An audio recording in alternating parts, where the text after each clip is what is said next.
ஆனந்த தாண்டவ மூர்த்தியாக காட்சி அளிப்பதால் அந்த ஆனந்த தாண்டவ மூர்த்திக்கே செய்யப்படுகின்ற அபிஷேகமாகத்தான் அந்த பிரதோஷ காலத்திலே நந்தியம்பெருமானுக்கு விசேஷ அபிஷேகங்கள் என்பது நடைபெற்றுக் கொண்டிருக்கின்றன. சிவனுடைய ஒரு ஸ்வரூபம் தட்சிணாமூர்த்தி சுவாமி. அவர் தியானத்திலே அமர்ந்திருக்கிறார். தியானத்திலே அமர்ந்து கொண்டு நமக்கு ஞானத்தை போதித்துக் கொண்டிருக்கிறார்.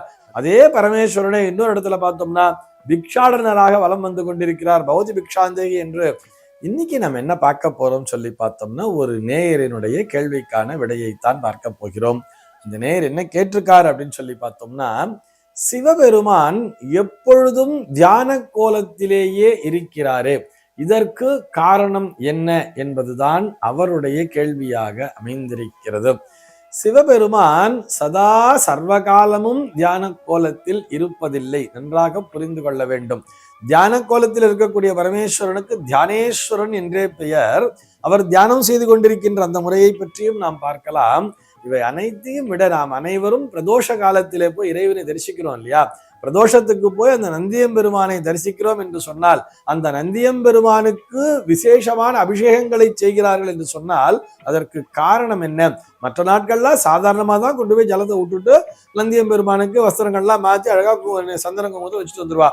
ஆனால் பிரதோஷ நேரத்தில் மட்டும் பார்த்தோமே ஆனால் அந்த பிரதோஷ காலத்திலே அத்தனை விதமான சிறப்பு அபிஷேகங்கள், எத்தனை வாசனாதி திரவியங்கள், பஞ்சாமிர்தம் என்ன, பால் என்ன அப்படின்னு சொல்லிட்டு எவ்வளவு அபிஷேகத்தை, சந்தன அபிஷேகம் சொல்லிட்டு எவ்வளவு விசேஷமான அபிஷேகங்கள்லாம் நந்தியம்பெருமானுக்கு செய்கிறார்கள் என்று சொன்னால் அதற்கு காரணம் என்ன? அந்த பிரதோஷ காலத்திலே இறைவனானவர் ஆனந்த தாண்டவ மூர்த்தியாக அந்த நந்தியம்பெருமானுடைய கொம்புகளுக்கு இடையே காட்சியளிக்கிறார் என்பதுதான். ஆக அங்கே நடக்கக்கூடிய அபிஷேகம் என்பது நந்தியம்பெருமானுக்கு என்று சொல்வதை விட அந்த நந்தியம்பெருமானுடைய கொம்புகளுக்கு இடையே அவர் ஆனந்த தாண்டவ மூர்த்தியாக காட்சி அளிக்கிறார் அல்லவா? சாட்சாத் அந்த பரமேஸ்வரன் பிரதோஷ காலத்திலே நந்தியம்பெருமானுடைய கொம்புகளுக்கிடையே ஆனந்த தாண்டவ மூர்த்தியாக காட்சி அளிப்பதால் அந்த ஆனந்த தாண்டவ மூர்த்திக்கே செய்யப்படுகின்ற அபிஷேகமாகத்தான் அந்த பிரதோஷ காலத்திலே நந்தியம்பெருமானுக்கு விசேஷ அபிஷேகங்கள் என்பது நடைபெற்றுக் கொண்டிருக்கின்றன. அப்படின்னா என்ன அர்த்தம்? அப்ப நம்ம இறைவனை அந்த நேரத்திலே ஆனந்த தாண்டவ மூர்த்தி கோலத்திலே தரிசிக்கிறோம் என்பதுதானே பொருள். இப்படி இறைவனானவர் அந்தந்த நேரத்திற்கு தகுந்தாற் போல் நமக்கு காட்சி தந்து கொண்டிருக்கிறார். நம்ம இங்க தியானேஸ்வரனா யாரை தெரியுமா பார்க்கிறோம்? தட்சிணாமூர்த்தி சுவாமியை பார்க்கிறோம். தட்சிணாமூர்த்தி பார்த்தோம்னா ஞான தட்சிணாமூர்த்தியாக அவர் தியான கோலத்திலே அமர்ந்திருக்கிறார். அதுவும் எப்படி? ஒரு கல்லால மரத்தின் கீழ் அமர்ந்து கொண்டு அந்த சின்முத்திரைகளை வைத்துக் கொண்டு அந்த சின்முத்திரையோடு அவர் காட்சி தந்து கொண்டிருக்கிறார். தியானேஸ்வரனாக காட்சி அளிக்கிறார். தியானத்திலேயே மூழ்கி இருக்கிறார்னு சொன்னா அவருடைய அந்த அசைவில் தான் உள்ளுக்குள்ளாக இந்த உலக இயக்கத்தை பற்றிய சிந்தனை என்பதுதான் அவரிடத்திலே ஓடிக்கொண்டிருக்கிறது. தியானம் பண்றார்னு சொன்னா அவர் எதை குறித்து தியானம் செய்ய போகிறார்? அவருக்கும் மேலே இருக்கக்கூடிய சக்தியை பற்றியா? அதுவல்ல, நம்மை பற்றிய தியானம்தான். இந்த உலகத்திலே இருக்கக்கூடிய அத்தனை ஜீவராசிகளும் என்னுடைய பிள்ளைகள், என்னுடைய குழந்தைகள். இந்த குழந்தைகளுடைய நலம் கருதி நான் இவர்களுக்கு என்ன செய்ய வேண்டும் என்பதை பற்றித்தானே சிந்தித்துக் கொண்டிருக்கிறார். மௌன குருவாக காட்சி அளிக்கிறார் அல்லவா? அந்த தன்னுடைய தியானத்தின் மூலமாகவே அவர் தியானம் செய்து கொண்டே நமக்கும் போதனைகளை தந்து கொண்டிருக்கிறார் அல்லவா? பொதுவா இப்படி சொல்லுவா தெரியுமா? தியானத்துல சுவாமி இருக்காருன்னு சொன்னா அவர் அசையாம உட்கார்ந்து இருக்காரு அர்த்தம் இல்லை. நமக்கு அந்த பாடல்களே சொல்லிவிடுமே. நமக்கு அந்த திருவிளையாடல் திரைப்படத்திலே வரக்கூடிய பாடலே சொல்லிவிடும். எப்படி சொல்லுவார்? நான் அசைந்தால் அசையும் அகிலம் எல்லாமே அப்படின்னு சொல்லுவார் இல்லையா? என் இசை நின்றால் அடங்கும் உலகே அப்படிங்கிற மாதிரியே பாடியிருப்பார். அப்ப என்ன அர்த்தம்? அவர் அப்படியே ஒரே இடத்துல ஒடுங்கிட்டார்னு சொன்னார் எல்லாமே, இந்த உலகமே இயக்கமின்றி நின்று விடும் தானே. ஆக இந்த உலகம் இயங்கிக் கொண்டிருக்கிறது. இந்த உலகத்திலே நாம் அனைவரும் நல்லபடியாக வாழ்ந்து கொண்டிருக்கிறோம் என்று சொன்னால் அது இறைவனுடைய கட்டுப்பாட்டிற்குள் இருக்கிறோம். இறைவனானவர் தியான கோலத்திலேயே அமர்ந்து கொண்டு நம்மை இயக்கி கொண்டிருக்கிறார் என்பதுதானே பொருள். அவருடைய சிந்தனையானது அந்த இடத்திலே ஒருமுகப்பட்டு நம்மை இயக்கி கொண்டிருக்கிறது என்பதுதானே பொருள். நம்ம தட்சிணாமூர்த்தி சுவாமியை மட்டும் வச்சுண்டு அந்த மாதிரி டிசைட் பண்ண முடியாதுங்கிறதுக்காக சொல்றேன்.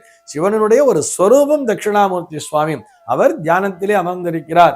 தியானத்திலே அமர்ந்து கொண்டு நமக்கு ஞானத்தை போதித்துக் கொண்டிருக்கிறார்.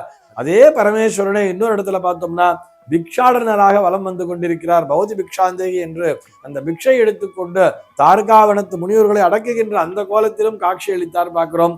63 அந்த நாயன்மார்களுக்கு ஒவ்வொரு விதமாக அவர் காட்சி அளித்திருக்கிறார். ஆக இறைவன் எந்த நேரத்திலே எப்படி தேவையோ அந்த கோலத்திலே நமக்கு தரிசனத்தை தந்து கொண்டிருக்கிறார். இவ்வளவு ஏன் ஞானசம்பந்த பெருமான் அந்த குழந்தையாக பசியெடுத்து அழும் பொழுது நேரடியாக அம்பிகையானவள் ஓடி வந்து இறைவனோடு இணைந்துதான் வருகிறார். இறைவனோடு இணைந்து வந்து அம்பிகையானவள் குழந்தைக்கு ஞானப்பால் ஊட்டினாள். ஆனால் சம்பந்த பெருமான் எப்படி பாடினார்? அம்பிகையானவள் ஊட்டினார்னு சொல்லல. எப்படி பாடினார்னு சொன்னா, தோடுடைய செவியன் விடை ஏறிவோர் தூவெண் மதிசூடி என்று இறைவனைத்தானே பாடியிருப்பார். இறைவனுடைய திருக்கோலத்தை அவர் அப்படித்தானே கண்டார்.